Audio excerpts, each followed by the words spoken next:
GDP में। Sir एक छोटी सी बात ये थी, जैसे अंतिम मूल्य से प्राप्त मूल्य, यानी जो अगर कोई सामान उस समय नहीं बिका तो उसका मैन्युफैक्चरिंग हो गया उस फाइनेंशियल ईयर में, तो वो जीडीपी में काउंट होगा नहीं होगा? देखिए उसका टैक्स ऑलरेडी सरकार किससे ले चुकी है, जो बेच रहा है सामान। जैसे हम आपको एक डिटेल में बहुत आराम से बता दे रहे हैं। जैसे आप मान लीजिए कोई एक प्रोडक्ट बना रहे हैं, ठीक है।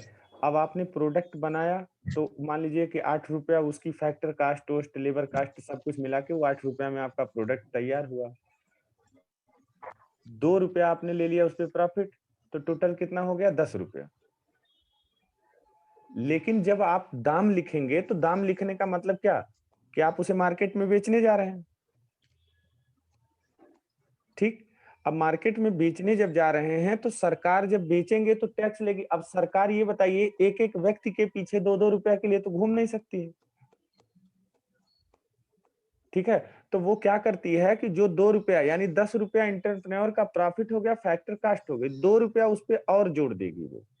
क्या उसमें हो सकता है 1.5 रुपया उसका टैक्स हो और 50 पैसा में वो होलसेलर डिस्ट्रीब्यूटर उनका प्रॉफिट हो। तो 1.5 रुपया अब सरकार जोड़ के किससे ले रही है? वो जहां से प्रोडक्ट तैयार हो रहा है वहीं से ले रही है। और जिससे ले रही है, किससे ले रही है? जो प्रोडक्ट को बना रहा है। अब जो प्रोडक्ट को बना रहा है उससे तो ले ली। अब इसका मतलब कि 2 रुपया उसका गया है, तो उसने उस 2 रुपये को उसी प्रोडक्ट के ऊपर चिप्पी लगा दिया कि हाँ अब अगर आप हमारे पास सामान लेने आएंगे फैक्ट्री से तो हम आपको 12 रुपया में देंगे। तो आप चाहे जितना ले जाओगे, 2 रुपया टैक्स तो ऑलरेडी आप जहां से उठा रहे हो वहीं दे रहे हो ना। क्लियर हुआ? हाँ, यहाँ तो क्लियर है। अब मान लो वो जैसे अगले फाइनेंशियल ईयर में अगर बिकता है तो जो भी फर्म बेच रही है उसको, फर्म से हाँ मतलब कोई दुकानदार अगर होलसेलर बेच रहा है उस चीज को, हाँ तो वो भी जीएसटी देगा उस पे, हाँ अपना बिल्कुल प्रॉफिट देगा। वो भी अर्न करेगा वहां पे।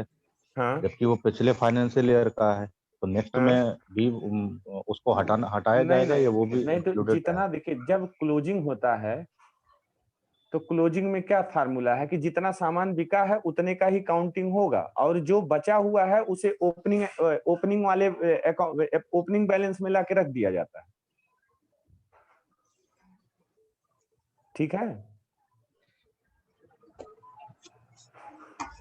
हेलो, जी सर। समझ में आया? जी सर, जी सर। ठीक है। तो ओपनिंग अब स्टॉक के नाम से चला हम जाएगा। भी तो वही काम करते हैं कि जो हमारे पास बिका उसका हमारे पास हिसाब है, उतने का हम टैक्स देंगे, और जो बचा हुआ है उसे हम क्लोजिंग बैलेंस में क्या करते हैं, जो बिका हुआ है हमारे पास उसी को क्लोजिंग बैलेंस में रख देते हैं, और जो बचा हुआ है इस महीने का वो अगला ओपनिंग में उठा के डाल देते हैं, प्लस नया माल जो आएगा। यही तो प्रक्रिया होती है। तो जितना बिकेगा उतना टैक्स सरकार ले लेगी उस हिसाब से, क्योंकि उसी बैलेंस शीट पे ही तो वसूलती है। कुल मिला के बात यह है, जिस फाइनेंशियल ईयर में उस हाँ पर गवर्नमेंट ने टैक्स लिया, यानी कि वो बिका, चाहे वो फर्म से जैसे फर्म से वो होलसेलर के पास आ गया, हाँ होलसेलर से डिस्ट्रीब्यूटर के पास जाए, या कोई इंडिविजुअल वहां से खरीदने जाए, हाँ तो इन स्थितियों में जब जब वो टैक्स देगा तब तब वो काउंट होगा। बिल्कुल काउंट होगा। ठीक तो इसीलिए तो ओके, 1 थैंक यू। अप्रैल से 31 मार्च तक चलता है। जी सर, थैंक यू। बस काम खत्म। चलिए अब आते हैं दूसरे मुद्दे पे। अब आते हैं हम लोग एनडीपी पे। आप लोग लिखिए heading NDP, net domestic product, और आप लोग हिंदी वाले लोग लिखेंगे निवल, निवल घरेलू उत्पाद, निवल घरेलू उत्पाद, ठीक। निवल घरेलू उत्पाद में देखते हैं नेट डोमेस्टिक प्रोडक्ट, इसे कहेंगे एनडीपी। अब ये बताइए कि सपोज दैट कि एक एग्जांपल दे रहे हैं हम आपको कि सरकार ने मान लीजिए जीडीपी कैलकुलेट किया है कितना, 1200 करोड़ रुपया, ठीक। सरकार ने जो जीडीपी कैलकुलेट किया है वो 1200 करोड़ रुपया कैलकुलेट किया है। इसका मतलब क्या हुआ कि हमने जो सोचा है दिमाग में कि 1200 करोड़ रुपया हमको मिलेगा पूरे ओवरऑल, यानी हमने क्या कहा कि किसी देश की आर्थिक सीमा के अंदर जितना भी उत्पादन होता है, अंतिम वस्तु एवं सेवाओं से प्राप्त होने वाला मूल्य ही उस देश की क्या कहलाती है, जीडीपी कहलाती है। मुद्दा ये हुआ कि ये बताइए कि जितना हम सोचते हैं, ये ग्रॉस लिखा हुआ है ना जीडीपी, जी सर। ठीक है, और हम यहाँ क्या लिखने जा रहे हैं? नेट। नेट।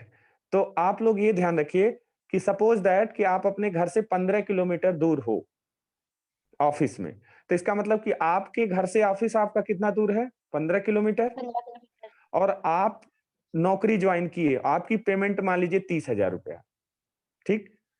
तो आपका 1 महीने का मूल्य कितना है? 30,000 है ग्रॉस। 30,000। 30,000। अब ये बताइए कि आपने तो बोल दिया हमसे 30,000, हकीकत में ये बताइए कि आपके हाथ में 30,000 आएगा? नहीं आएगा, नहीं सर, क्यों? क्योंकि पेट्रोल एक्सपेंसेस भी है, तो किए ना सर। ठीक है, आप पेट्रोल क्या तो करेंगे? 1 तारीख से लेकर 30 तारीख तक हो सकता है अपने कन्वेंस से जाएं, हो सकता है दूसरे के कन्वेंस से जाएं, ठीक है? अब अगर आप अपने घर से 15 किलोमीटर दूर जाके चाय पी रहे हैं, तो वो 10 रुपया भी खर्च हो रहा है किसके कारण? उस 30,000 के चक्कर में ना, जी सर। ठीक है? तो यानी हम क्या किए कि हम लगभग 1500 रुपया किराया दे दिए आने जाने का, 1000 रुपया और खर्चा रख लीजिए। तो ये बताइए कि जो मूल्य है वो आपका कितना था 1 महीने का? 30,000। जी। और जो टोटल एक्सपेंस है वो कितना हुआ? 2500। 2,500 जी। 1,500 रुपया कन्वेंस, 1,000 रुपया आप चाय पानी नाश्ता जो भी किए हों। तो अब ये बताइए आपके हाथ में कितना आया? 27,500। 27,500। ये आपके हाथ में आ गया है, लेकिन आपने सोचा क्या था? 30,000 जो सोचा था वो ग्रॉस वैल्यू थी। तो उसी तरह से सरकार है, सरकार क्या करती है? अब ये बताइए कि जितना सरकार ने ये जीडीपी कैलकुलेट किया, आप लोग कहीं लिखते जाइएगा क्योंकि अभी आगे मुद्दा आएगा। जो हम फिगर बता रहे हैं कि मान लीजिए जीडीपी कितनी है? 1200 करोड़ रुपए, ये रफ करते जाइएगा। जीडीपी हमारी है 1200 करोड़ रुपया, ठीक है? अब ये बताइए कि जीडीपी में क्या आएगा? डायरेक्ट टैक्स भी आएगा, जी सर। इनडायरेक्ट टैक्स भी आएगा, जी सर। ठीक है? अब ये बताइए कि जो 1200 करोड़ रुपया सरकार दिमाग में सोच के बैठी है, जैसे आपने सोचा था कि हम 30,000 रुपया कमाएंगे, लेकिन हो सकता है किसी दिन मोटरसाइकिल लड़ गई तो हो सकता है 2,500 की जगह 10,000 भी जा सकता है, जी। ठीक है? तो वो सारी चीजें हैं कि जैसे कोई व्यक्ति है, अगर मान लीजिए कि एक छोटा सा हम लेवल की एग्जांपल दें कि हमारा टोटल मिला के सरकार ने सोचा कि 1200 करोड़ रुपया जीडीपी हमने कागज पे लिख लिया है कि हमारे पास इतना कैलकुलेट हुआ है। अब ये बताइए कि वो जीडीपी आ कहां से रही है? देश के कोने कोने से आ रही है ना। जी कोई सर। इनडायरेक्ट टैक्स दे रहा हो, कोई डायरेक्ट टैक्स दे रहा होगा। तो ये सारा जो टैक्स वसूला जा रहा है, तो जो डायरेक्ट टैक्स होगा उसके लिए सरकार इस टैक्स को ऑलरेडी वसूलने के लिए एक डिपार्टमेंट बना के बैठी है कि नहीं बैठी? वित्त मंत्रालय और इनकम टैक्स डिपार्टमेंट, ठीक है? इनडायरेक्ट टैक्स को वसूलने के लिए अब तो जीएसटी काउंसिल बन गई। कस्टम ड्यूटी के लिए कस्टम अधिकारी की नियुक्ति की जाती है, एक्साइज अधिकारी की नियुक्ति की जाती है। ये सारे जो काम कर रहे हैं, ये किसके चक्कर में काम कर रहे हैं? वही 1200 करोड़ रुपया वसूलना इनका क्या है? वसूल के पहुंचाना इनका क्या है? काम है। अब ये बताइए कि ये लोग जो काम कर रहे हैं, ये फ्री में काम कर रहे हैं? नहीं, सैलरी ले रहे हैं। सैलरी ले रहे हैं। तो जितना 1200 करोड़ सोचा था, अब 1200 करोड़ जब फाइनली पंजाब नेशनल बैंक, ग्रामीण बैंक, बैंक ऑफ बड़ौदा, दुनिया भर का जितना आरटीजीएस नेफ्ट होता, सब कुछ होने के बाद, तो ये जो सारे पैसे देश के कोने कोने से आ रहे हैं, वो कहाँ आएंगे? आरबीआई में आएंगे, जी सर। ठीक है? तो आरबीआई तक पहुंचने में क्या ये बैंकों का खर्चा नहीं लग रहा है? लग रहा है सर। उसका एम्प्लॉय काम कर रहा है, ठीक है? इंटरनेट का चार्ज लग रहा है। तो आरबीआई ने सारा पैसा वसूल के क्या किया? एक जगह इकट्ठा किया। तो आरबीआई ने कहा कि भाई ऐसा है कि हम 1200 करोड़ रुपया तो वसूल लिए हैं, लेकिन इसमें इस पैसे को वसूलने में हमको 1 अप्रैल से 31 मार्च तक हमें अपने एम्प्लॉइयों को 50 करोड़ रुपया देना पड़ा है, ठीक है? तो इसका मतलब कि 50 करोड़ खर्चा हो गया आरबीआई का। अब बाकी देखिए कि जो डिपार्टमेंट बने हैं, इनकम टैक्स है, उसके बाद जीएसटी है, ये सारे डिपार्टमेंट बने हैं। तो सरकार ने देखा कि हमारे पास 50 करोड़ तो आरबीआई का वो हो गया खर्चा, लेकिन अब इस पैसे को पहुंचाने में साल भर में जितने लोग लगे थे, उनको पेमेंट भी तो देनी है। असिस्टेंट कमिश्नर होगा, कमिश्नर होगा, इनकम टैक्स ऑफिसर होगा, चपरासी होगा, गाड़ी खर्चा है, तेल का खर्चा है, जहां बिल्डिंग बनी होगी वहां खर्चा है, सब कुछ है। तो सरकार ने क्या किया कि इन लोगों की सैलरी और एक्सपेंस निकालने के बाद पता चला कि खर्च हो गया टोटल मिला के 100 करोड़ रुपया इनको पेमेंट देने में। अब ये बताइए कि 1200 करोड़ रुपया जीडीपी थी, कितना खर्च हुआ देखिए जरा। 100 टोटल अब बचा 1050। 1050। अब समझ में आ गया कि एनडीपी क्या है? जी सर। ठीक है। अब दूसरी चीज, अब इसको साइंटिफिक लैंग्वेज में समझिए कि एक महीने की जो इनकी जो एक साल की इनकम थी, इनका मूल्य था वो 1200 करोड़ रुपया था। लेकिन ये बताइए कि जो 150 करोड़ रुपया ये खर्चा आ रहा है, ये बताइए हास है कि नहीं है? जी सर। हास नुकसान, उसे अंग्रेजी में बोलते हैं डेप्रिसिएशन। ठीक है। तो इसका मतलब कि सीधा सीधा सिंपल ये हो गया कि अब हम क्या करेंगे, उस जीडीपी में से अगर डेप्रिसिएशन को घटा दें, डेप्रिसिएशन का मतलब खर्चा या उसे हिंदी में बोलते हैं मूल्यह्रास, तो अगर डेप्रिसिएशन को घटा दें तो सरकार के हाथ में जो अमाउंट पहुंचेगा वो नेट पहुंचेगा कि ग्रॉस पहुंचेगा? नेट पहुंचेगा सर। नेट पहुंचेगा सर। क्लियर? अब अगर किसी कंपनी को भी अगर एक यूनिट वाइज आप देखते हैं, किसी कंपनी को मान लीजिए कि कोई बिस्किट बना रहा है, अब उसने टारगेट बनाया कि हम अब फिर महीना 20 लाख रुपया कमाएंगे, लेकिन 20 लाख रुपया उसने ग्रास सोचा था कि हम बनाएंगे 20 लाख, लेकिन अब उसका क्या है कि जब 20वें दिन उसका ट्रक जा रहा था तो पता चला कि उसके दोनों टायर खराब हो गए। तो वो 20 लाख कमाने के चक्कर में 40,000 का टायर लगवाएगा ना, ठीक है, क्योंकि उसी पर्पज से जा रहा था ट्रक। और बिस्कुट बनाने में पता चला कि मशीन का एक्सल टूट गया तो 2 लाख उसका लग गया, सोचा तो था नहीं। तो इसका मतलब कि 20 लाख में से 40,000 का टायर और 2 लाख की मशीन का एक्सल, ये घट गया खर्चा, तो उसके पास एनडीपी जो बचेगी वो 20 लाख में से जो घटा दिया जाएगा वही आएगी। तो उसी तरह से सरकार होती। अब इसमें लिखिएगा, किसी देश की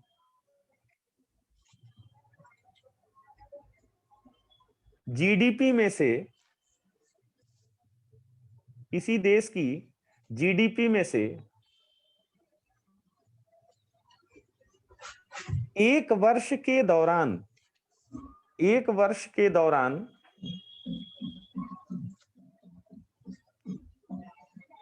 होने वाली, एक वर्ष के दौरान होने वाली मूल्य कटौती, ध्यान रखिएगा इकोनॉमिक वर्ड है मूल्य कटौती, और ऑब्लिक करके लिखिएगा हास,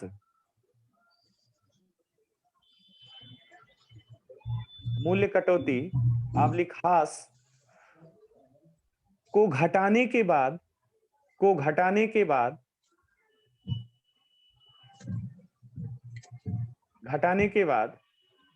जो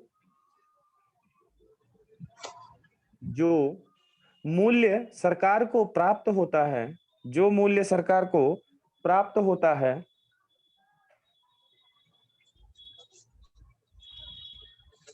अर्थात आगे लिखिए, अर्थात जिन संसाधनों से उत्पादन किया जाता है, जिन संसाधनों से उत्पादन किया जाता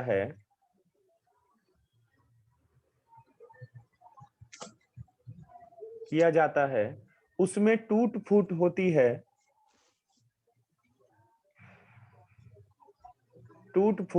है, ब्रैकेट में लिखिएगा मूल्यह्रास, यहां भी मूल्यह्रास आएगा, मतलब दोनों तरफ से हम लिखवा दे रहे हैं, टूट फूट होती है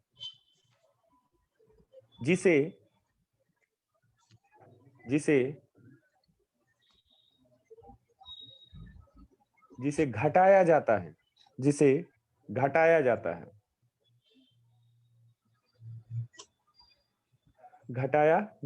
क्लियर हो गया?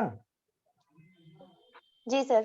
ठीक है। अब आप लोग फार्मूला लिख लीजिए, क्या करेंगे फार्मूले में, GDP NDP equal to GDP minus depreciation. हाँ, जीडीपी माइनस डेप्रिसिएशन। अंग्रेजी वाले लोग इंतजार कर रहे होंगे ना? जी सर। जी sir.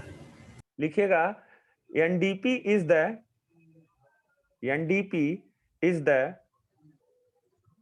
GDP calculate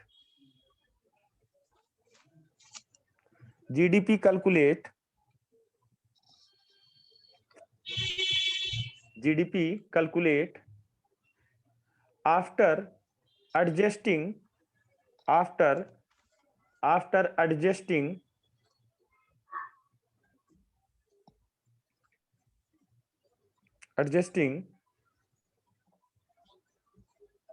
the weight of the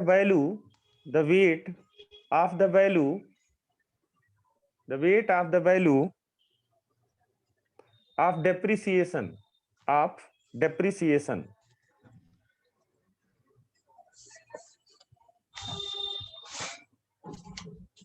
ठीक है, डेप्रिसिएशन कामा लगा के लिखेगा, this is the basically net form of the GDP, this is the basically net form of the GDP. ठीक है, आप लोग भी फार्मूला लिख लीजिए, NDP equal to GDP minus depreciation.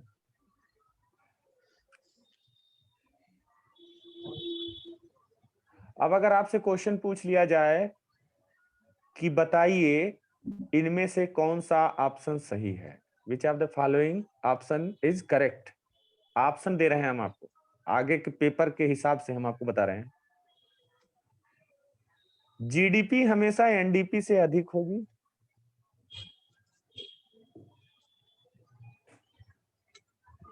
ठीक, जी सर।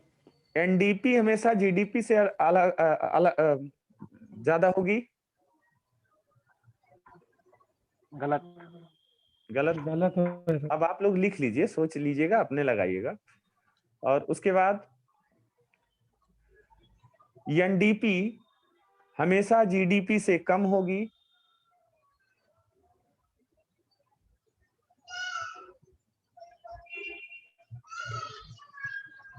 तीन ऑप्शन है आपके पास, अपना लास्ट वाला सही है। क्लियर, हमेशा होगी ना? जी सर। क्या ऐसी सिचुएशन आ सकती है कि एनडीपी जीडीपी से ज्यादा हो जाए? नहीं आएगी। क्योंकि ऐसा बिना तो नहीं खर्चे है। के काम नहीं हो सकता, संभव नहीं है। हम्म, ठीक है, तो आगे अब देखते हैं। ठीक है, अब आगे आइए, दूसरा वो डाली heading GNP, gross national product. यहाँ सकल राष्ट्रीय उत्पाद लिखेंगे आप लोग, सकल राष्ट्रीय उत्पाद।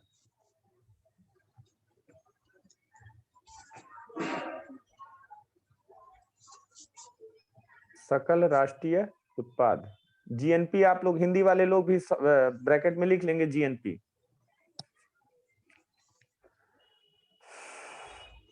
चलिए, अब देखिए हमने वहां पर क्या डिफिनेशन दी थी जीडीपी में, हमने कहा था, ध्यान से सुनिएगा, हमने कहा था कि किसी देश की आर्थिक सीमा के अंदर जितना भी उत्पादन होता है, चाहे वह देशी द्वारा हो चाहे विदेशी द्वारा हो, लेकिन यहां की बात क्या कह रहा है, कह रहा है कि ध्यान रखिएगा, किसी देश के नागरिकों द्वारा। ठीक, लिखे हिंदी वाले लोग, किसी देश के नागरिकों द्वारा, किसी देश के नागरिकों द्वारा, अंग्रेजी वाले लोग लिखेंगे it is the sum total value of all final goods, किसी देश के नागरिकों द्वारा उस देश में तथा देश के बाहर जितना भी उत्पादन होता है, जितना भी उत्पादन होता है,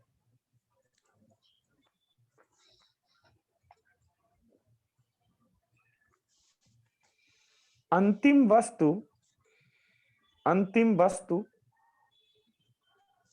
एवं सेवाओं से प्राप्त होने वाले मूल्य को,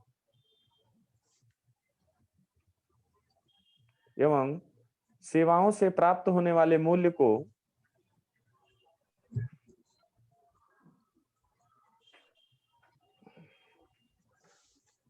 उस देश की जीएनपी कहा जाता है।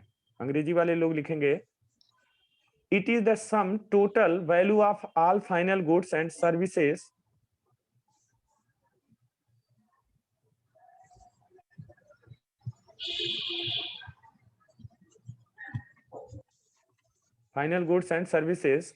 producing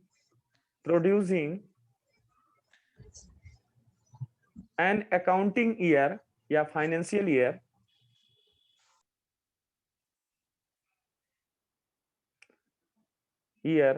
by all the residents of a country, by all the residents of a country.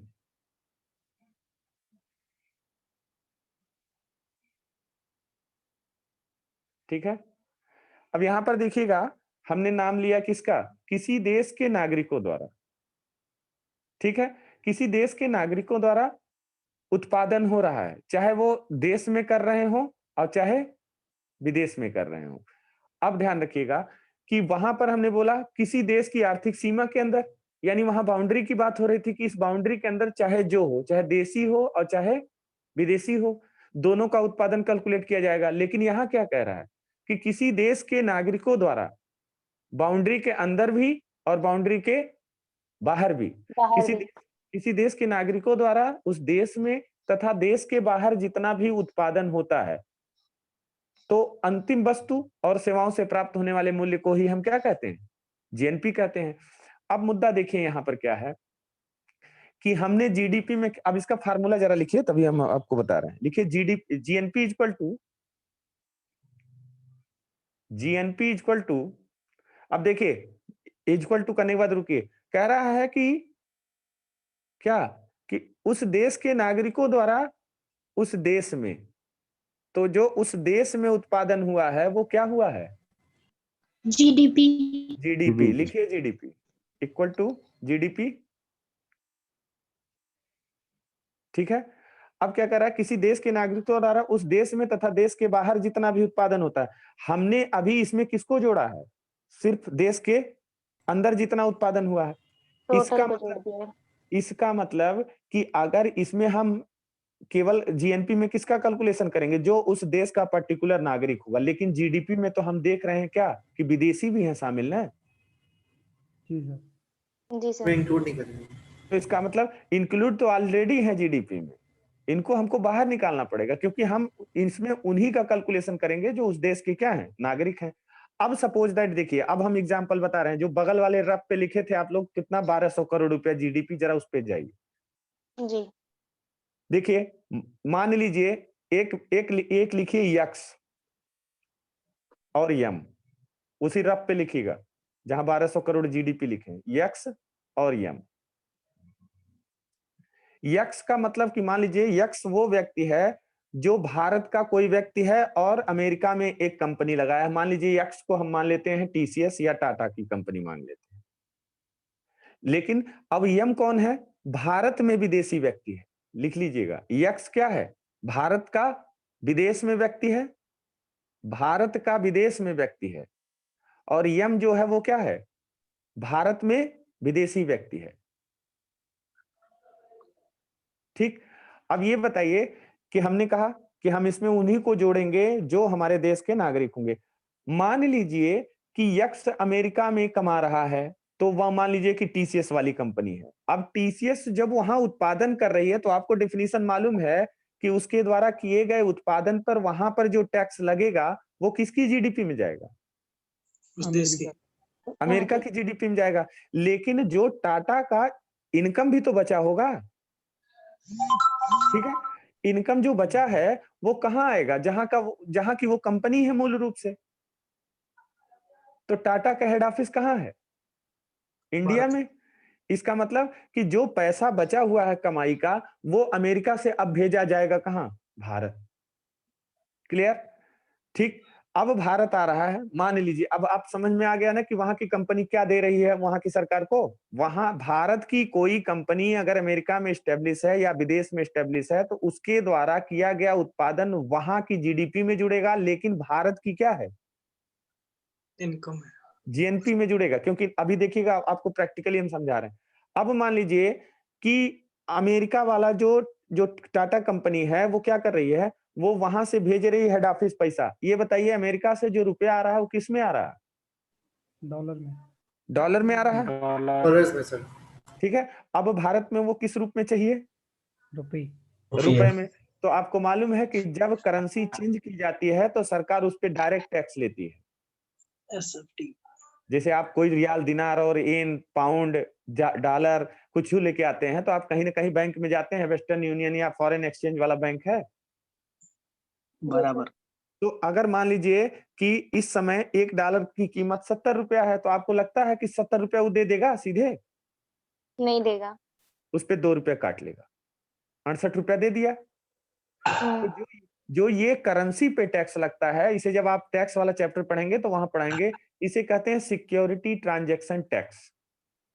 यानी किसी देश की जो करेंसी है उसके अदला बदली यानी एक्सचेंज पर जो एक्सचेंज करने का जो सरकार चार्ज लेती है वो डायरेक्ट टैक्स लेती है, जिसे कहा जाता है STT, सिक्योरिटी ट्रांजैक्शन टैक्स, यानी प्रतिभूति लेन देन कर। ठीक है। अब देखिए, अब हम एक छोटा सा एग्जांपल लेते हैं, लेकिन ये भी ध्यान रखिए कि भारत में जो एक कंपनी है, भारत में जो एक विदेशी व्यक्ति है, उसका क्या नाम है? एम। एम। तो एक्स का मतलब समझ गए कि भारत का कोई व्यक्ति विदेश में है, और एम जो है कौन है? विदेश का कोई व्यक्ति कहाँ है? इंडिया। भारत में। अब सपोज दैट कि जो यक्स है उसने अमेरिका से पैसा भेजा भारत में, तो जब वो कन्वर्ट हुआ तो सरकार 500 रुपया पाई। अब आपके पास जीडीपी कितनी है? 1200। अब ये बताइए यक्स को जो एक यक्स फायदा कर रहा है देश का कि नुकसान कर रहा है? फायदा कर रहा है। तो यक्स को आपके हिसाब से वहां प्लस करना चाहिए। Yes sir. तो जीडीपी जो फार्मूला लिख रहे हैं उसको हम बताते चल रहे हैं प्रैक्टिकल में। जीडीपी प्लस क्या होगा? यक्स। एक्स। ठीक है। अब देखिए यम का मुद्दा आता है, तो भारत में अगर अमेरिका की कोई कंपनी है या मान लीजिए एप्पल है, तो वो जो यहाँ उत्पादन कर रही है उस पे सरकार क्या ले रही है? जीडीपी ले रही है, जीडीपी में कंट्रीब्यूट कर रही है, लेकिन उसकी भी तो इनकम बच रही है टैक्स देने के बाद। बराबर। ठीक। अब वो इनकम कहाँ क्योंकि उसका मूल निवास स्थान कहाँ है? अमेरिका है ना? Yes sir. ठीक है। अब अमेरिका है तो यहाँ पर वो जो पैसा है वो किस रूप में है? रुपए के रूप में है। ठीक है। अब देखिए ये अमेरिका जाएगा तो जो सरकार यहाँ पर डॉलर से रुपया में कन्वर्ट करने में सिक्योरिटी ट्रांजैक्शन टैक्स ले रही थी, अब यही रुपया क्या होगा? किस में कन्वर्ट होगा? डॉलर में। डॉलर में कन्वर्ट होगा। तो अब डॉलर में यानी कि डॉलर में जब कन्वर्ट होगा तो अमेरिकन गवर्नमेंट भी टैक्स के रूप में प्राप्त करेगी कि नहीं प्राप्त करेगी? जी सर। ठीक है। लेकिन ये बताइए अगर यक्स फायदा कर रहा है तो यम को क्या करना चाहिए? यहाँ नुकसान कर रहा है, फायदा यम नुकसान कर रहे हैं। नुकसान कर दिया। ठीक है। अब ध्यान रखिए, तो यम को माइनस किया जाए। Yes sir. यक्स के बाद माइनस यम लिखिए। Yes sir. ठीक है। अब जरा आपने जो रफ किया था, अब जरा उसको कैलकुलेट करिए। 1200 करोड़ जीडीपी प्लस यक्स कितना दिया? मान लीजिए यक्स के थ्रू 500 करोड़ रुपया आया।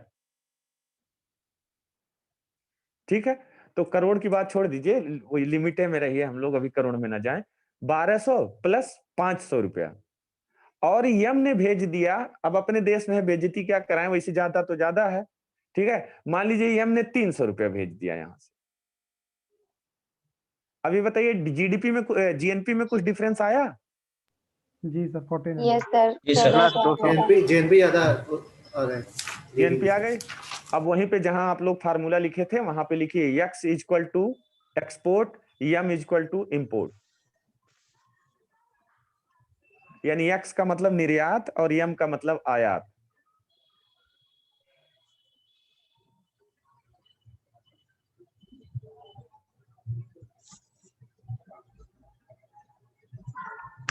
ठीक है। आंकड़ा इसलिए लिखवाए हैं। तो अब जीडीपी देखिए कितनी है? 1200 और जीएनपी आपकी कितनी है? 1400। 1400। लेकिन अब देखिए एक्स मुद्दा का मतलब क्या? सर आयात हुआ ना? यक्स का आप मतलब उल्टा बोल एक्सपोर्ट दिए। है। इम्पोर्ट आयात।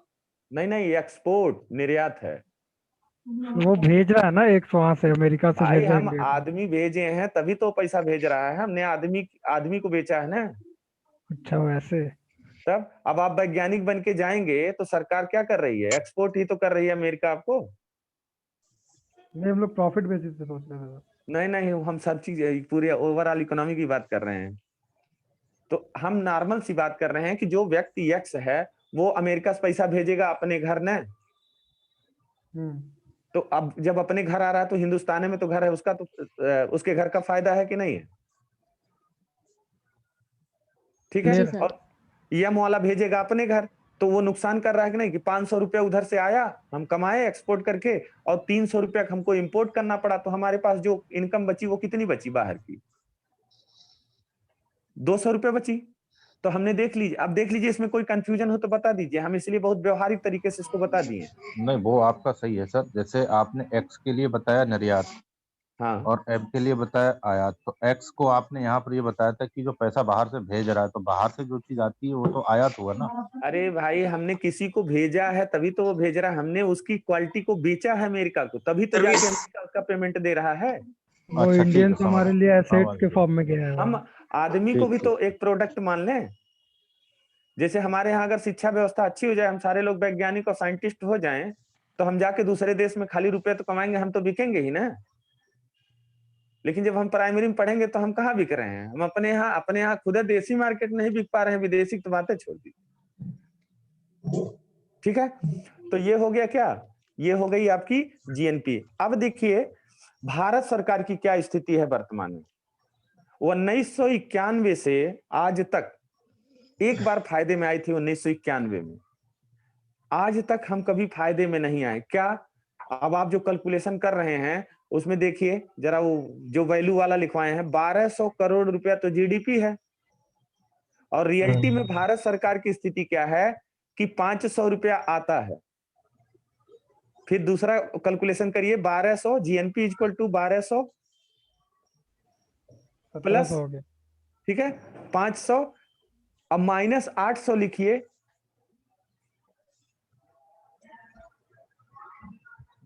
माइनस 800 लिखिए। जीएनपी कितनी है भाई? 900। हाँ? समझ गए भारत सरकार की स्थिति क्या है हमारे देश की अभी इस समय?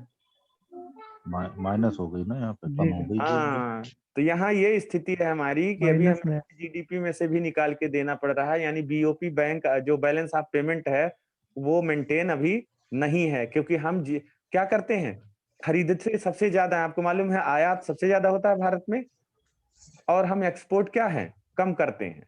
तो अब ये बताइए कि किसी देश की अर्थव्यवस्था कैसे अच्छी होगी? आप बेचने में अच्छा मानते हैं कि खरीदने में अच्छा मानते हैं? एक्सपोर्ट में। एक्सपोर्ट ज्यादा होना चाहिए। अब भारत की स्थिति क्या है? अपोजिट है, इंपोर्ट ज्यादा है। चाइना कहाँ सक्सेस है? चाइना सबसे ज्यादा क्या करता है? अगर देखा जाए तो एक्सपोर्ट के मामले में दुनिया की सबसे टॉप क्लास की इकोनॉमी चाइना, ठीक है। और एक्सपोर्ट और इंपोर्ट दोनों को अगर एवरेज में लिया जाए तो दुनिया की सबसे टॉप क्लास की अर्थव्यवस्था अमेरिका। क्लियर हो गया? ठीक है, तो यहाँ पर ध्यान रखिएगा कि यहाँ पर जीएनपी में क्या होता है। अब आपको सिंपल लैंग्वेज में हम थ्योरेटिकल पोर्शन, इस जो ये फार्मूला लिखवाए हैं इसका हम थ्योरेटिकल व्यवहारिक रूप में थोड़ा सा हम आपको बताते हैं, ध्यान से सुनिएगा। आवाज आ रही है सबको? जी सर। जी सर। क्योंकि वीडियो रुक गया है।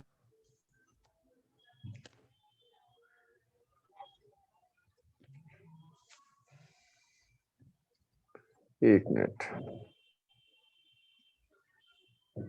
नेटवर्क आपको वीक है।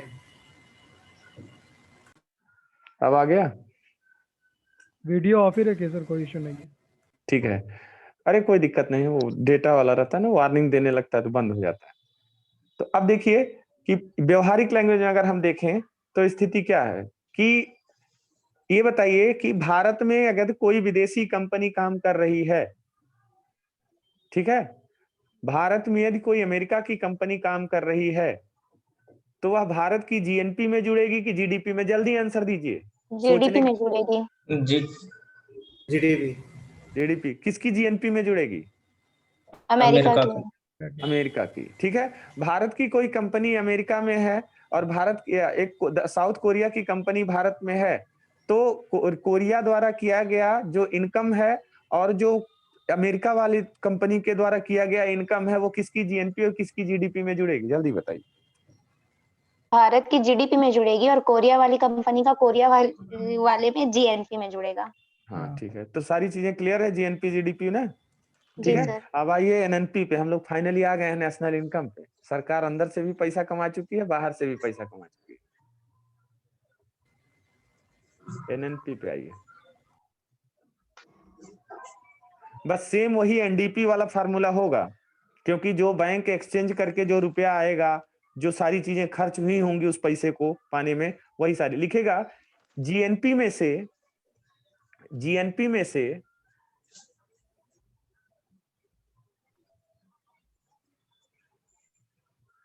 जीएनपी में से मूल्यह्रास को घटाने के बाद जो आय बचती है, एनएनपी ऑफ एन इकोनॉमी, या चलिए इसे पूरा लिख लीजिए। NNP of an economy is the GNP after deducting the loss due to depreciation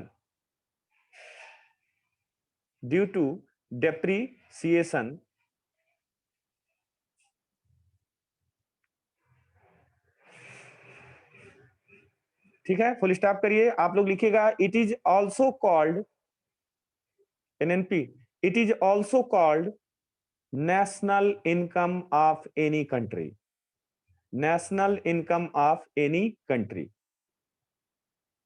ठीक है, हिंदी वाले लोग लिखेंगे किसी अर्थव्यवस्था में शुद्ध राष्ट्रीय उत्पाद को ही, या एनएनपी को ही, किसी अर्थव्यवस्था में शुद्ध राष्ट्रीय उत्पाद या एनएनपी को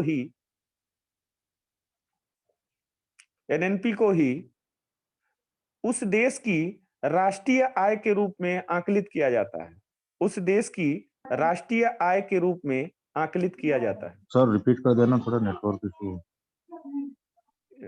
क्या बोले हैं यार, हम देख के नहीं बोल रहे हैं क्या बोले? हाँ ठीक है, रुकिए। किसी देश की अर्थव्यवस्था में एनएनपी को ही शुद्ध एनएनपी को ही राष्ट्रीय आय के रूप में आकलित किया जाता है, राष्ट्रीय आय के रूप में आकलित किया जाता है। अंग्रेजी वाले लोग लिख चुके थे? Yes sir. जी सर। Yes sir. ठीक है, सबको क्लियर समझ में आया? कोई कंफ्यूजन? No sir. ठीक है, अब इसका फार्मूला क्या लिखेंगे जरा आप लोग बताइए इसको। डेप्रिसिएशन मैच हो जाएगा जीएनपी। जिसको बताना है वो विजिबल होके बताए, तो एक एक जन बताएं, तब इसमें क्या होगा, दो चार क्वेश्चन बनेंगे, उसको बता देते हैं। बोलिए। Minus depreciation. GNP minus GNP minus depreciation. सारे लोग लिख लें। NNP equal to GNP minus depreciation. अभी दूसरा फार्मूला भी हम बता रहे हैं।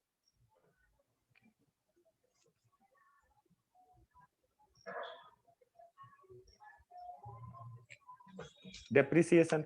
अब देखिए जीएनपी लिखिए, फिर दूसरे वे में कैसे लिखा जाएगा। जीएनपी इक्वल टू, जरा जीडीपी को डिस्क्राइब करिए, जीडीपी के फार्मूले को बताइए।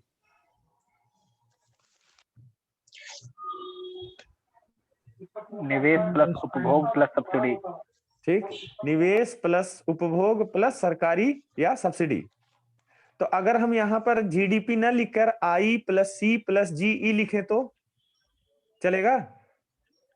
जी सर। क्योंकि इन तीनों का मतलब क्या होता है? जीडीपी। जीडीपी। ठीक है, तो अगर हम यहां पर लिखें, ध्यान रखिएगा एनएनपी तो आपने निकाल लिया है, हम दूसरे तरह से जीएनपी वाला जो फार्मूला है, क्योंकि जीएनपी और एनएनपी में कोई अंतर नहीं है, बस जी लग जाएगा, लेकिन ये शुद्ध आय है तो इसलिए राष्ट्रीय आय के रूप में। तो जीएनपी इक्वल टू जीडीपी की जगह हम क्या लिखते हैं?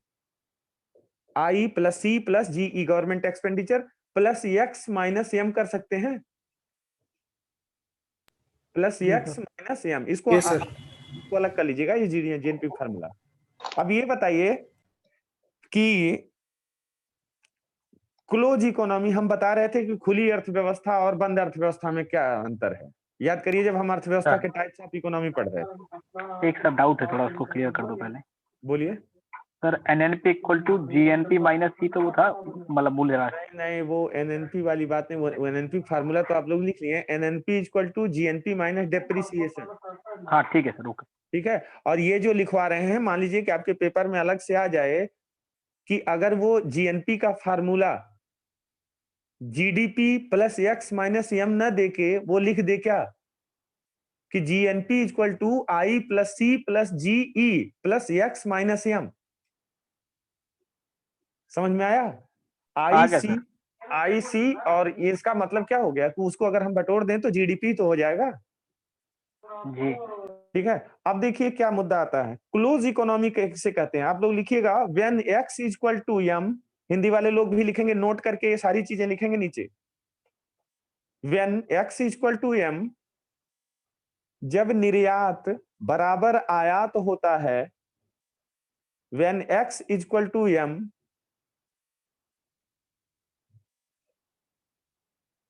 जब निर्यात बराबर आयात होता है, अर्थात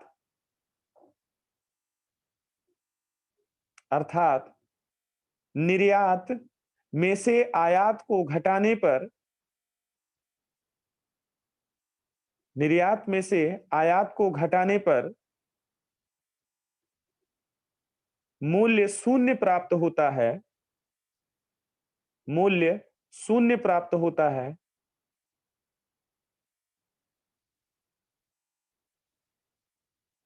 प्राप्त होता है, जिसको समझना है वो समझ ले क्या कि 1200 करोड़ रुपया जीडीपी थी, प्लस 500 रुपया एक्स ने भेजा और 500 रुपया एम ने भी भेज दिया, तो इसका मतलब कितना आया 500, और गया कितना 500। तो ऐसी स्थिति में क्या हो जाएगी, ऐसी स्थिति में जीएनपी इक्वल टू जीडीपी हो जाएगा कि नहीं हो जाएगा? हो जाएगा। ठीक है। तो हिंदी वाले लोग क्या लिखेंगे कि अर्थात निर्यात में से आयात को घटाने पर मूल्य शून्य प्राप्त होता है, प्राप्त होता है। हाँ, ब्रैकेट में लिख लीजिएगा GNP equal to GDP, GNP equal to GDP. शून्य प्राप्त होता है, उसे बंद अर्थव्यवस्था कहते हैं, उसे बंद अर्थव्यवस्था कहते हैं। आप लोग भी लिख लीजिएगा when X equal to M, then GNP equal to GDP, GNP equal to GDP, और सामने लिख लीजिएगा that is called close economy, that is called close economy. आगे बढ़ा जाए, कुछ क्वेश्चन हो तो बताइए, सारी चीजें बता दी, क्लियर हो गया ना? यस जी सर। ठीक है। अब देखिए हमारे पास नेशनल इनकम आ गई, नेशनल इनकम आई तो अब आपको समझ में आ गया कि सरकार के पास फाइनली देश का रुपया जितना था वो पहुंचा, विदेश का जितना रुपया था वो पहुंचा, जो खर्चा था वो घटाया गया, विदेशियों की जो आय थी वो घटा दी गई, यानी सरकार के पास अब जो टोटल पहुंचा है इनकम वो रुपए के माध्यम में पहुंचा है। तो इसका मतलब कि एनएनपी को ही तो राष्ट्रीय आय कहा जा सकता है, जी सर। क्योंकि इसके बाद अब हम कहाँ से पैसा कमाएंगे, अपने देश से भी कमा लिए, विदेश से भी कमा लिए, अब दूसरा कोई ग्रह नहीं बचा है कि जहां से उत्पादन करें। ठीक है, तो इसलिए अब देसी पैसा प्लस विदेशी पैसा, मतलब घर की इनकम और बाहर की इनकम, खर्चा वर्चा निकालने के बाद सरकार के पास टोटल जो इनकम आया है वही हो गई क्या, नेशनल इनकम। अब देखिए यही नेशनल इनकम जो आई है वो सरकार के पास आ चुकी है और इसी में से फरवरी में भी बजट पास हुआ। ठीक है, तो अब हम एक चीज और देखेंगे, आप लोग हेडिंग डालिए पर्सनल इनकम, प्रति व्यक्ति आय। प्रति व्यक्ति आय। सर हाँ सर अभी प्रेजेंट में जैसे जीडीपी माइनस में है, हाँ, तो उसका मतलब कैसे हुआ? मतलब न्यूज में आता अभी रहता है कि अभी इसीलिए बताए हैं, अभी क्या किए हैं, 1200 करोड़ लिखवाए, इसीलिए हम डिजिट लिखवाए हैं। 1200 लिखवाए थे जीडीपी, हम्म प्लस 500 रुपया लिखवाए हैं एक्स हम्म निर्यात, यस सर। और माइनस 800 करवा दिए हैं क्या आयात, हम्म तो माइनस में है ना। ओके ठीक है। यानी हम उतना प्रोडक्शन हम नहीं कर पा रहे हैं जितना हमें आवश्यकता है, और हम उतना बेच नहीं पा रहे हैं, हमको खरीदना पड़ रहा है। तो इसका मतलब कि जो जीडीपी आ रही है उसमें से भी हमको पेमेंट करना पड़ रहा है। अब दाल का उत्पादन हमारे यहाँ हो रहा है, फिर भी हम खरीद रहे हैं ना, तब यस तो सर। हमारा नुकसान है तो हो रहा है, तो माइनस में तो है ना जीडीपी। ठीक है, समझ गया। ठीक है, सर तो एनडीपी जीडीपी के इक्वल हो सकती है। एनडीपी जीडीपी, अरे यार एनडीपी जीडीपी की बात छोड़ दीजिए, इक्वल हो सकती है आप कह रहे हैं। मतलब हो सकती है ना, अगर मान लीजिए कि डिप्रिसिएशन ज्यादा लग जाए जीडीपी पे तो। एनडीपी जीडीपी कभी बराबर नहीं हो सकती मेरे भाई, कैसे होगी? मान लीजिए आप कह नहीं, दिए अगर हम कि टैक्सेस का अगर नहीं देखें कि संभव नहीं है कि आप बिना खर्चा के कैसे, आप ये मान लीजिए आपके एक्सपेंस जीरो नहीं हो सकते हैं, आपकी इनकम भले जीरो हो तो जाए। सर एक्सपेंसिव तो बोल रहे हैं, एक्सपेंसिव बढ़ सकता है ना। जैसे अगर एनडीपी में क्या हो रहा था कि जीडीपी में से अगर डिप्रिसिएशन लेस कर दे तो। नहीं, हम एनडीपी को कैलकुलेट नहीं करेंगे, हम सिर्फ जीएनपी की बात करेंगे और जीडीपी की बात करेंगे। बस हमने आपको इसलिए बताया है कि वो नेट वैल्यू है, आपको क्वेश्चन आ जाए कि हाँ क्या है, तो हमेशा जीएनपी और जीडीपी ही सुने होंगे आप। ठीक है, जी तो सर। इसलिए ध्यान रखिएगा, एनडीपी तो हम आपकी जानकारी के लिए बोल रहे हैं कि अगर वो पूछ ले कि एनडीपी किसे कहते हैं, तो इसका मतलब जीडीपी का जो जीडीपी में से जो मूल्यह्रास है उसको घटा देने पर जो वैल्यू प्राप्त होती है वही क्या होती है, एनडीपी होती है। लेकिन हमेशा जो सरकार का कैलकुलेशन किया जाएगा वो जीएनपी और जीडीपी पे किया जाएगा। आज तक कितना दिन से सुन रहे हैं, कभी सुने हैं कि एनडीपी का ग्रोथ रेट नीचे चल रहा है? हमेशा जीडीपी का ग्रोथ रेट नीचे चलेगी। ठीक है, ठीक है सर। हाँ, और लेकिन ये भी ध्यान रखिएगा कि जीएनपी से जीडीपी कम हो सकती है, जीडीपी जीएनपी बराबर हो सकती है, ऐसी सिचुएशन भी क्रिएट हो जाती है। और जीएनपी से जीडीपी कम हो सकती है और ज्यादा भी हो सकती है, स्थिति यही आती है। यहाँ जीएनपी वाली बात अलग हो जाएगी, लेकिन जीडीपी और एनडीपी में दोनों अंतर कर सकते हैं। ठीक है, आगे बढ़ा जाए। जी सर। चलिए, आप लोग हेडिंग डालेंगे प्रति व्यक्ति आय या पर्सनल इनकम। प्रति व्यक्ति आय, पर्सनल इनकम नहीं, पर कैपिटा इनकम डालेंगे, पर कैपिटा इनकम पीसीआई। इसको कैसे निकालेंगे, आपको सारी चीजें पढ़ा दी गई हैं। सर जो एनएनपी आया है उससे टोटल पॉपुलेशन डिवाइड कर देंगे तो आ जाएगा पर कैपिटल हाँ इनकम। ठीक है, जो अब मिड ईयर का पॉपुलेशन है वो डिवाइड करेंगे। हाँ, अब ये बताइए कि एग्जैक्ट बताइए कि अगर मान लीजिए आपके सामने दे दिया है कि निम्नलिखित में से प्रति व्यक्ति का आकलन होता है। अब आप देखिए, ध्यान रखिए, वहां उसमें दो ऑप्शन दिया क्या, एक एनएनपी दिया और divided by total number of population. ठीक है, और अगर एक एनआई दे दिया divided by total number of population, तो आप कहां लगाएंगे? बी को लगाएंगे sir, national second income divided दोनों बाय टोटल नंबर। दोनों ही होगा ना सर। मैडम दोनों होगा मैडम सर। मैडम दोनों सही हैं, इसलिए ध्यान तो सर रखिएगा। अगर एक को लगाना होगा तो उसी को लगाएंगे ना, दोनों तो मीनिंग सेम ही निकल रहा है देखा जाए तो। तो हमने दो ही ऑप्शन बताया है, तो हमने आपको इसलिए बोला है ताकि आप पेपर में कंफ्यूज ना हो, कि आपको मालूम रहे कि क्योंकि एनएनपी को ही क्या है, एनआई कहा जा रहा है, नेशनल इनकम कहा जा रहा है। लेकिन अगर आपके पास नेशनल इनकम का ऑप्शन नहीं है तो आप क्या लगाएंगे? एनएनपी। एनएनपी। एनएनपी। तो बस इसका आप फार्मूला लिख लीजिए, डिफिनीशन अपने आप पता चल जाएगी। लिखिएगा, national income oblique NNP, national income, Hindi वाले लोग लिखेंगे राष्ट्रीय आय ऑब्लिक निवल राष्ट्रीय उत्पाद, निवल राष्ट्रीय उत्पाद अपॉन बटा डिवाइड अपॉन क्या होगा,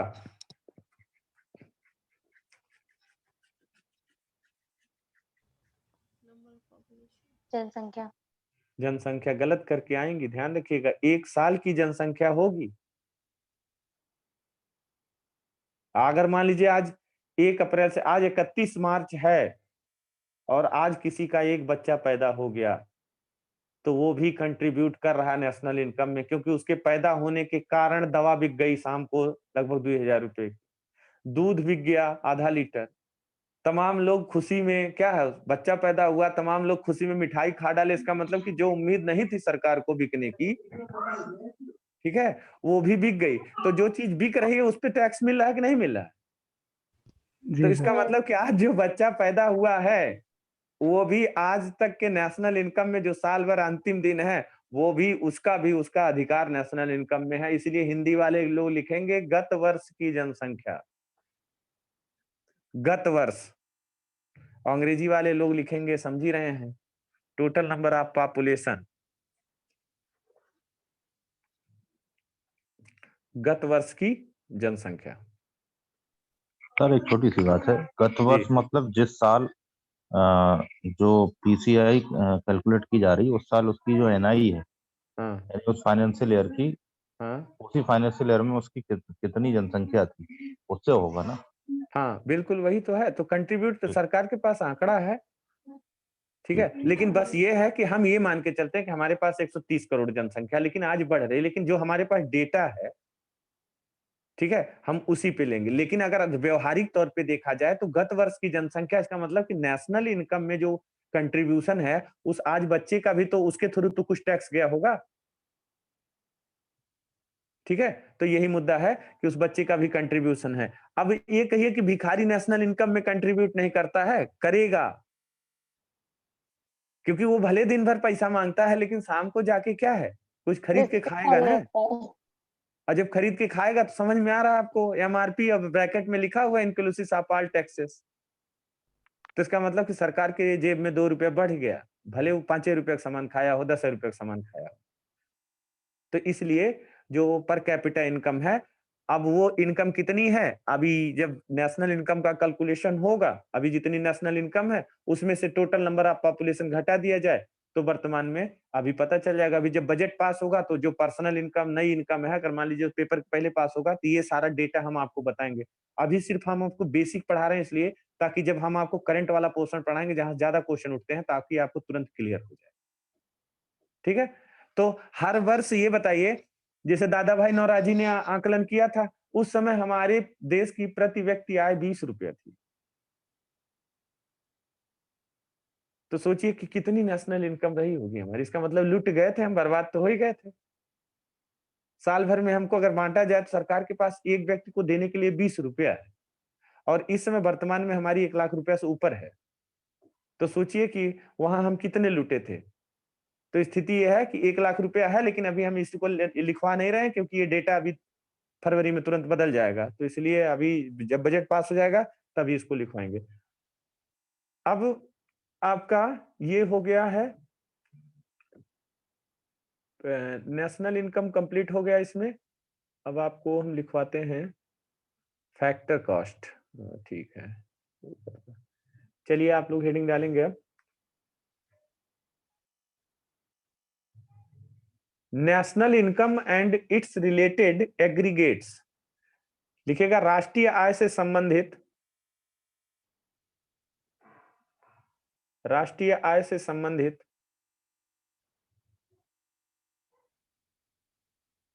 मूल्य, मूल्य लिखिएगा,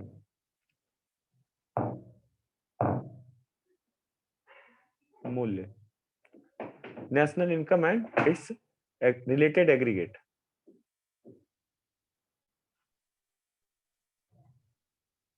लिखेगा, इसमें आप लोग एक हेडिंग डालिए, राष्ट्रीय आय की लागत और मूल्य, cost and price of national income. राष्ट्रीय आय की लागत और मूल्य,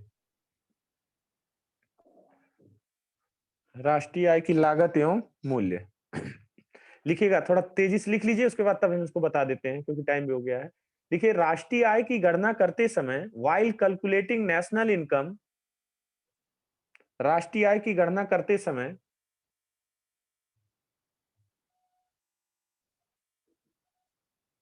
करते समय इन्वर्टेड कामा में रखेंगे, लागत और मूल्य दोनों अलग अलग हैं, लागत और मूल्य, लागत और मूल्य इन्वर्टेड कामा क्लोज भी तय कर लिए जाते हैं, भी तय कर लिए जाते हैं। While calculating national income the issues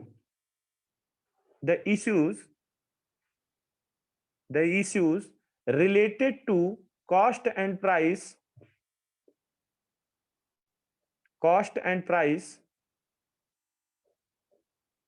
also needs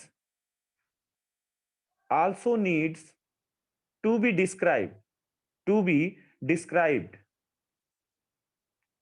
Hindi वाले लोग आगे बढ़ेंगे। लागत और मूल्य की दो श्रेणियां होती हैं, लागत और मूल्य की दो श्रेणियां होती हैं। नीड्स टू बी डिस्क्राइब कर रहे हैं, डिसाइडेड लिखे हैं आप लोग, डिस्क्राइब लिखे हैं, डिस्क्राइब ना लिखे, डिसाइडेड लिखिए। थोड़ा अपना भी दिमाग लगा लिया करिए, दोनों तरफ बोलते हैं, हिंदी तो बोल ही रहे हैं। While calculating national income, the issues related to cost and price also needs to be decided, full stop करिए, basically there are two sets of cost and price, there are two sets of cost and prices, cost and prices। आप लोग लिखिएगा दो श्रेणियां होती हैं, जिसे साधन लागत मूल्य और बाजार मूल्य कहा जाता है। अंग्रेजी वाले लोग लिखेंगे it is called factor cost and market price, factor cost and market price. Hindi वाले अंग्रेजी वाले लोग दोनों लोग ध्यान रखें कि जो फैक्टर कॉस्ट लिखवाए हैं उसको हमेशा आप याद रखेंगे एफसी से, और जो मार्केट प्राइस लिखवाए हैं उसको आप हमेशा याद रखेंगे एमपी से।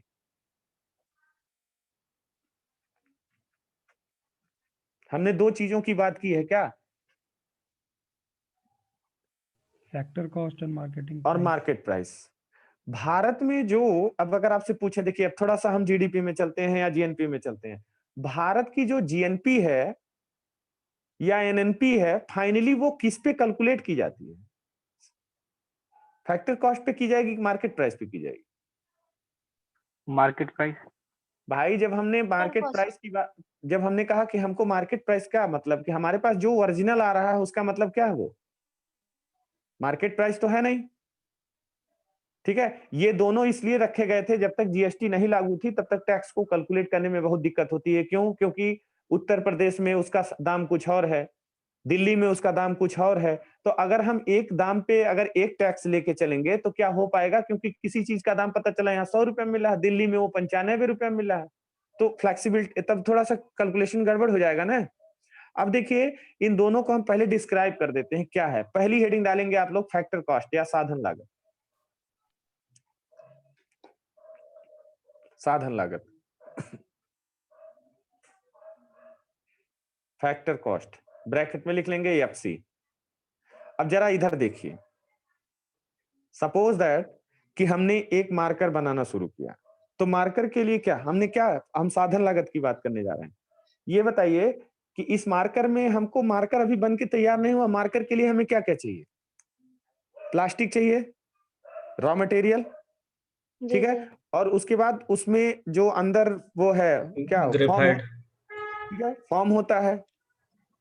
उसके बाद क्या है? कलर होता है, कलर होता है। तो तीन चीज, मान लीजिए कि 3 रुपए का हमारा प्लास्टिक लगेगा। एक में हमने कैलकुलेशन कर लिया कि एक मार्कर बनाने में हमें 3 रुपए का प्लास्टिक लेना पड़ेगा, और उसके बाद हमें इसके अंदर जो फॉर्म पड़ रहा है वो 2 रुपए का पड़ेगा, जो जिसमें स्याही सोखती है।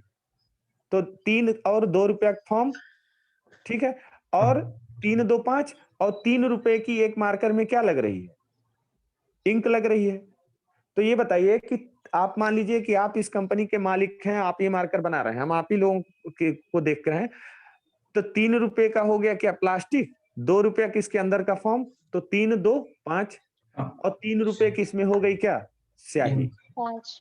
ठीक है, तो क्या ये तैयार हो गया है? हमने तो कैलकुलेट किया कि 3 का प्लास्टिक लगा, 2 का फॉर्म लगा, 3 की स्याही लगी। तैयार हो गया है? नहीं हुआ। अब इसको गोल करके और फिट करने में एक मशीन चार्ज लेती है 1 रुपया। ठीक, तो कितना हो गया दाम इसका? 9 रुपया। 9 रुपए। इस एक मार्कर को बनाने में एक लेबर का चार्ज लगता है 1 रुपया, तो कितना हो गया इस मार्कर का? 10 रुपए। अभी बताइए, आप इसको इतने में बेचना चाहेंगी? नहीं, काहे? प्रॉफिट लेंगे सर। ठीक है, तो ये आपकी क्या है, ये क्या कॉस्ट है, प्राइस है। कौन सी प्राइस है? अभी दोनों पढ़ाए वही ना थे। Factor cost. कास्ट। तो अब अगर आपसे पूछा जाए कि फैक्टर कास्ट, बिजली का बिल किस में आएगा, मार्केट प्राइस में जोड़ेंगे कि फैक्टर कॉस्ट में जोड़ेंगे? Factor cost. मशीन का चार्ज किस में आएगा? Factor cost. Raw material, factor cost. ठीक है। क्रूड ऑयल अगर महंगा हो गया तो किस पे इफेक्ट पड़ेगा? मार्केट प्राइस पे, फैक्टर प्राइस, फैक्टर कॉस्ट पे पड़ेगा। एम्प्लॉय का insurance, factor cost. Factor cost पे आएगा। पक्का ना? क्योंकि इस मशीन को इस मार्कर को बनाने में एम्प्लॉय को सिक्योरिटी दी जा रही है, तो उसका 2 रुपया एक एम्प्लॉय का इंश्योरेंस का जा रहा है, तो कंपनी उसको भी फैक्टर कास्ट ही मानेगी ना।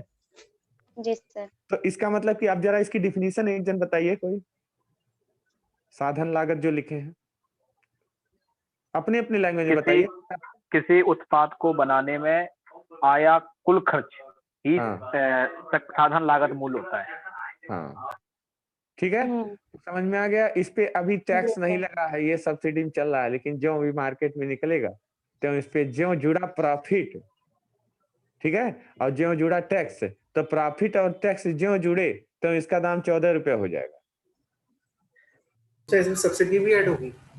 अरे वो होगी, अभी देखिए हमने क्या कहा कि अभी इसको जो सब्सिडी वाला मैटर अभी आगे बताएंगे। चलिए, इसमें साधन लागत में लिखिए, साधन लागत वास्तव में किसी वस्तु के उत्पादन में, साधन लागत वास्तव में किसी वस्तु के उत्पादन में लगी लागत, लगी factor cost refers to cost of factors, factor cost refers to cost of factors of production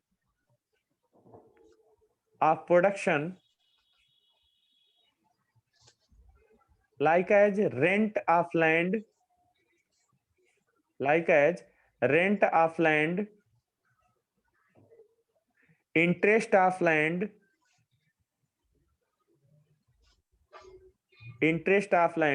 interest of capital,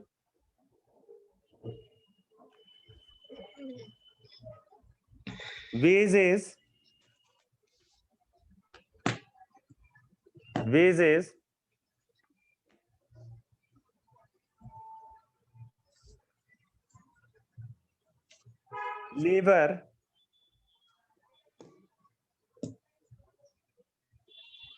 labor, etcetera.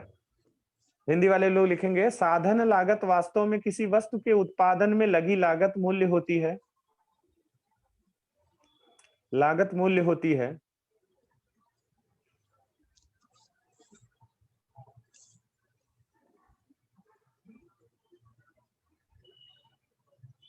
जो सभी कारकों के मूल्य को जोड़कर निकाला जाता है, जो सभी कारकों के मूल्य को जोड़कर निकाला जाता है।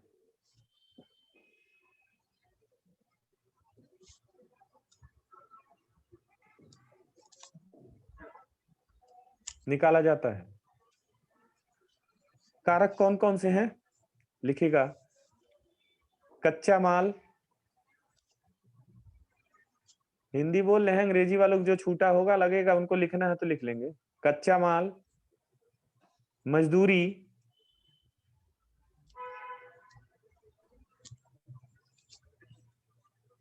फैक्ट्री का किराया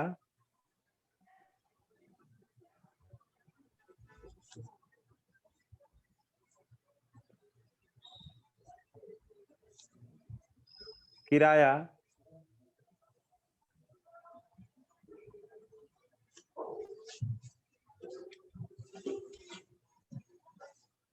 मशीन चार्ज बिजली, मशीन चार्ज, बिजली बिल, इलेक्ट्रिसिटी बिल,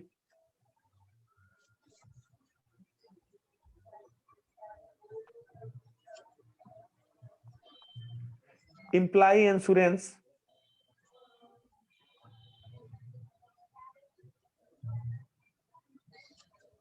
ठीक है। अब एक मुद्दा फंसा, ये बताइए कि इसमें हम एंटरप्रेन्योर का प्रॉफिट जोड़ें कि ना जोड़ें? नहीं नो सर। नहीं फैक्टर होना कॉस्ट चाहिए। नहीं सर, फैक्टर कॉस्ट में जोड़ देंगे तो फिर वो मार्केट प्राइस बन जाएगा ना। नहीं सर, जोड़ेगा जोड़ेगा सर, सर, क्योंकि जोड़ेगा। मार्केट में थोड़ा जाने से दिमाग पहले लगा है ना। लीजिए। मार्केट में जाने के पहले जुड़ेगा। मार्केट जोड़ेगा में पहले नहीं जाने की, हाँ ये फैक्टर कॉस्ट। ये बताइए फैक्टर कॉस्ट में जैसे एम्प्लॉय को जोड़ा जा रहा है, एम्प्लॉय का पेमेंट जोड़ा जा रहा है, तो मालिक भी तो अपना प्रयास कर रहा है ना, वो भी तो एक फैक्टर है उस प्रोडक्ट को बनाने में। यस सर, जोड़ेगा। अगर वो नहीं जुड़ेगा तो इसका मतलब कि लेबर लैंड सब तो बेकार है। अच्छा, ग्रॉस प्रॉफिट। यही कंफ्यूजन होता है, यही क्वेश्चन गलत कर देगा, क्योंकि आपको दे देगा एंटरप्रेन्योर का प्रॉफिट दे देगा कहां पर, मार्केट प्राइस में, और आप तुरंत जोड़ लेंगे कि मार्केट प्राइस में तो प्रॉफिट मिल रहा है। तो प्रॉफिट क्या एंटरप्रेन्योर का उसमें क्या कोई योगदान नहीं है उस प्रोडक्ट को बनाने में? बिल्कुल है सर। तो उसका जो प्रयास है वो भी तो 2 रुपया होना चाहिए एक मार्कर पे। सेटिस्फाई हैं आप लोग? Yes sir. ठीक है। तो वो क्योंकि वो भी एक फैक्टर है, मालिक भी एक फैक्टर है, मजदूर भी एक फैक्टर है, कंपनी भी एक फैक्टर है, और रॉ मटेरियल भी एक फैक्टर है।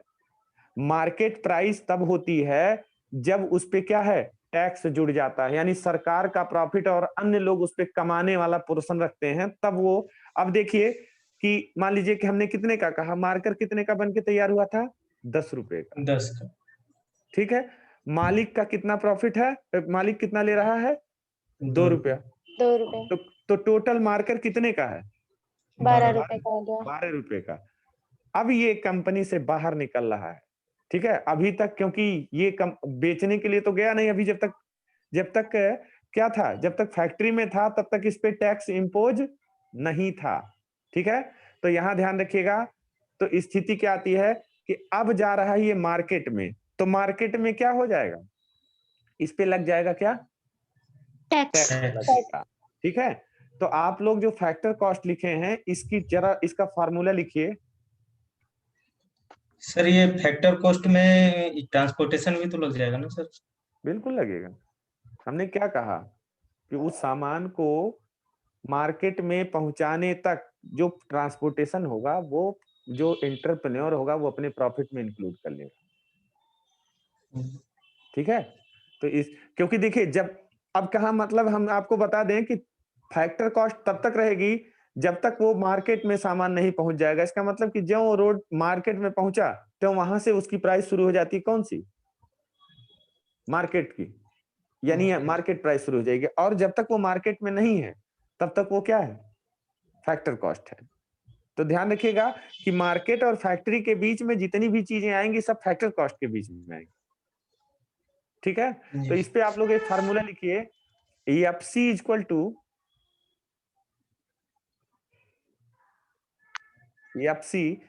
To EMP market price minus indirect taxes minus indirect tax plus subsidy,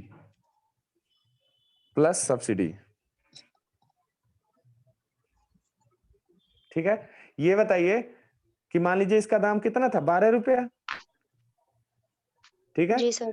तो जरा उस पे आप लोग समझने के लिए इसको थोड़ा सा नोट डाउन करिएगा। 12 रुपये एफसी कॉस्ट है, लेकिन मार्केट में जाएगा तो ज्यादा होगा कि नहीं ज्यादा होगा, जी सर। जी सर। ठीक है, तो हमने क्या किया, मार्केट प्राइस मान लीजिए 15 रुपया है, लिख लीजिए एमपी 15 रुपया। एमपी कितना है? 15 रुपए। 15 रुपया। और एफसी कितना है? 12 रुपया। 12। अब ये बताइए 15 कैसे हुआ है? Sir tax tax. जुड़ा है ना इसमें। ठीक है, टैक्स लगा है। वही नीचे लिखिए एमपी इक्वल टू, इसको अलग से लिखिएगा, रफ करिएगा, क्योंकि ये फार्मूला अगले वाले में लिखवाना हमको। लिखिएगा जी। MP equal to, MP equal to FC. FC कितना है? 12 रुपया 12 रुपये। प्लस, यहाँ माइनस नहीं होगा, यहाँ क्या होगा? प्लस हो जाएगा इनडायरेक्ट प्लस होगा। टैक्स। कितना? 3 रुपया इनडायरेक्ट टैक्स। और ध्यान रखिएगा कि इसका मतलब जब टैक्स लग गया है तो सब्सिडी आपको नहीं मिली है, तो सब्सिडी को क्या कर देंगे? माइनस। माइनस कर देंगे। माइनस। अब जरा फार्मूले को देखिए, दोनों फार्मूले में अंतर समझ में आ रहा है? जी सर। एफसी का मतलब कि मार्केट के प्राइस में से इनडायरेक्ट टैक्स को घटा दिया जाए, ठीक है, और सब्सिडी मिली हुई है, यानी कि वो 12 रुपया का है। लेकिन एमपी का मतलब क्या कि फैक्टर कॉस्ट 12 रुपया है, उसमें इनडायरेक्ट टैक्स जोड़ दिया गया है और सब्सिडी वाला क्या है हिस्सा माइनस कर दिया गया है। तो एफसी कास्ट दिखा रहा है कितना? 12 रुपया। और एमपी कास्ट कितना दिखा रहा है? 15 रुपया। क्लियर है सारे लोगों को? कोई दिक्कत इसमें? नहीं सर। ठीक है, ये आपका और क्लियर हो जाएगा जब हम आपको कल मार्केट प्राइस पढ़ाएंगे। ठीक है, जी सर। ओके। और कोई क्वेश्चन हो, सर, कोई चीज तो सर बताइए। इसमें आपने फैक्टर कॉस्ट 12 रुपए बोला और 3 रुपए इनडायरेक्ट टैक्स, तो टोटल हो गया मार्केट प्राइस 15 रुपए। हाँ, ठीक है, और इससे पहले वाले में भी फैक्टर कॉस्ट 12 ही रुपए थी और आपका इसके पहले भी आपका जो फैक्टर कॉस्ट निकाले थे, तो हमको यहाँ पे एमपी नहीं पता था, मार्केट प्राइस नहीं पता था, इनडायरेक्ट टैक्स वही 3 रुपए है, फिर सब्सिडी हाँ। का यहाँ पे अमाउंट क्या था, मेरे को ये समझ में नहीं आया। सब्सिडी देखिए क्या होता है कि जैसे सरकार क्या करती है कि जैसे मान लो खाद है, यूरिया है, जी। ठीक है। अब दो प्राइस इसलिए होता है कि साधन लागत और मार्केट प्राइस। यूरिया उतार दी गई मार्केट में, लेकिन सरकार क्या कर रही है? किसानों को सब्सिडी दी है। पर्टिकुलर किसको? किसानों को। अब मान लीजिए कि यूरिया का दाम 1500 रुपया है, जी। ठीक है, तो 1500 रुपया मार्केट प्राइस है, लेकिन सरकार ने कहा है किससे? जो दुकानदार है जो भेज रहा है यूरिया, सरकार ने उससे कहा कि भाई तुम किसानों को 1200 रुपया में दोगे, क्योंकि फैक्टर कॉस्ट कितनी थी? 1200। 1200। लेकिन बाकी जो है, जो किसान कौन पता चलेगा? उनके पास कुछ होगा ना, कार्ड वोर्ड कुछ बना होगा खेत का, जी सर। तो वहीं पे अगर मान लीजिए आपके पास कार्ड है तो आप 1200 की पा रही हैं और हम जा रहे हैं हमें 1500 का मिल रहा है। तो अब ये बताइए कि जिसको 1200 का मिल रहा है उस पे सरकार टैक्स लगाई है? क्योंकि जी सर। 3 रुपया तो टैक्स रेट लगा है फैक्टर कॉस्ट पे। जी सर। इंटरप्रेन्योर का प्रॉफिट तो 12 रुपए में जुड़ा है, इंटरप्रेन्योर को कोई मतलब नहीं है, सरकार नहीं ले रही है तो वो 12 रुपए में बेच देगा, जी सर। क्योंकि इंटरप्रेन्योर ऑलरेडी 2 रुपया ले चुका है। अब यह मार्केट में दो लोग हैं, तो सरकार दो काम करती है, या तो टैक्स लगाएगी या तो सब्सिडी देगी। अब ये बताइए कि यूरिया की खाद एक है, तो कैसे हम 1200 में बेचें, कैसे हम 1500 में बेचें? तो अब सरकार ने कह दिया कि भाई जो किसान क्रेडिट कार्ड या किसान बही लेके आएगा, उसका एक कॉपी आप अपने पास रखेंगे, ठीक है, और आप उसे 1200 रुपया में देंगे। क्यों? क्योंकि मैं उसके लिए 300 रुपया आपसे टैक्स नहीं लूंगा, लेकिन बाकी जितना बिकेगा, ठीक है, उस पे मैं आपसे 300 रुपया टैक्स लूंगा। तो कंपनी वाला क्या करेगा? उसने ले लिया जी। किसान से, और किसान को क्या, तो वो जितने पेपर सरकार को देगा उतने बोरी पे सरकार 300 रुपया जो टैक्स है वो छोड़ देगी, इनडायरेक्ट टैक्स। समझ गए समझ सर। में आया? तो इस मार्केट में क्या हो रहा है? दो चीजें हैं, एक सब्सिडी चल रही है, एक टैक्स लग रहा है। तो सरकार अर्थात को, सर ये सब्सिडी के रूप में टैक्स ही माफ करती है गवर्नमेंट। हाँ भाई वही तो है, बाकी 1500 में बिक रहा है, किसान को 1200 में मिल रहा है, तो सब कहते हैं कि सब्सिडी दे रही है सरकार, तो सब्सिडी ही तो है, टैक्स नहीं ले रही, तो एहसान नहीं कर रही आप। जी सर। तो जहां टैक्स प्लस हो जाएगा वहां अपने आप समझ लीजिएगा सब्सिडी क्या हो गई, माइनस हो गई है। माइनस हो और गई। जहां टैक्स माइनस हो जाएगा ध्यान रखना सब्सिडी क्या है, प्लस हो गई है। अब ये बताइए कि 1200 रुपए में आपको मिल रहा है तो आप में क्या है, टैक्स सब्सिडी प्लस है कि नहीं है? प्लस है।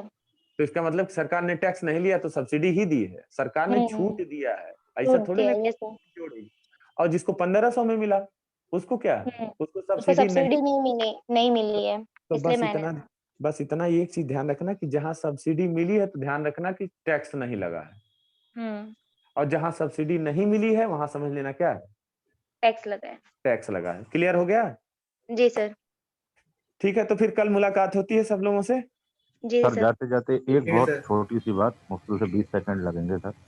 जी बताइए। इसका मतलब जो मार्केट प्राइस है वो फैक्टर कॉस्ट से कम भी हो सकता है? मार्केट प्राइस बिल्कुल हो सकता है, सरकार के ऊपर डिपेंड करता है ना, डिपेंड करता है कितनी सब्सिडी दे रहा है। बिल्कुल। अब मान लीजिए उसने टैक्स नहीं लिया, ठीक, टैक्स नहीं लिया तो कितने में बिका, इनको 1200 रुपए में खाद दी गई। तो फैक्टर कॉस्ट और मार्केट ठीक है, प्राइस बराबर हो गए। अब मान लीजिए कि कहा गया कि कुछ अत्यंत गरीब किसान हैं, उनके लिए सफेद वाला राशन कार्ड बनेगा। एक एपीएल है एब्सोल्यूट पॉवर्टी लाइन, एक बीपीएल है बिलो पॉवर्टी लाइन, हमारे यहाँ सीपीएल एलपीएल सब है लो पॉवर्टी लाइन, सफेद बनता है, पीला बनता है, लाल बनता है।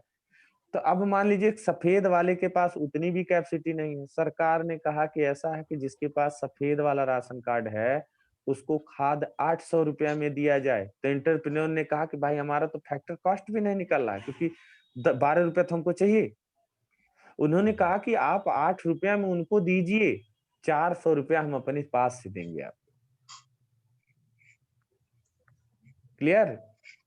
तो अब इसका मतलब क्या है कि किसान को 1200 रुपए में मिल रहा था, लेकिन जो अत्यंत गरीब किसान है मार्केट प्राइस से कम हो गया कि नहीं? जी सर। तो 800 रुपए में पा रहा। अब सिलेंडर आप लोग क्या करते हैं, सब्सिडी पे पाते हैं तो ध्यान रखिएगा उस पर कोई छूट नहीं देती है, बस उस पर टैक्स नहीं लेती है। ठीक है, तो यही मुद्दा है, बस घुमा फिरा के सरकार नुकसान में नहीं रहती है, बस यही नो प्रॉफिट नो लॉस में रहती है। लेकिन ये है कि उसका भाई गार्जियन है, देश की जिम्मेदारी है, तो इसलिए उसको चलाना है। तो कभी कभी सरकार देखा जाए नॉर्मली तो हमेशा नुकसान में ही रहती है। जैसे घर के गार्जियन पिताजी नुकसान में रहते हैं हमेशा कि बच्चे के लिए सब कुछ करना है, ठीक है, उसी तरह से गवर्नमेंट भी होती है। तो कल हम लोग मिलेंगे इस पे, फिर हम लोग इसका फार्मूला थोड़ा सा देखेंगे और बाजार मूल्य कल पढ़ेंगे, ठीक है? जी सर। चलिए ठीक है, सबको गुड नाइट हमारी तरफ से। Good night sir, thank you sir. Good night sir, धन्यवाद सर।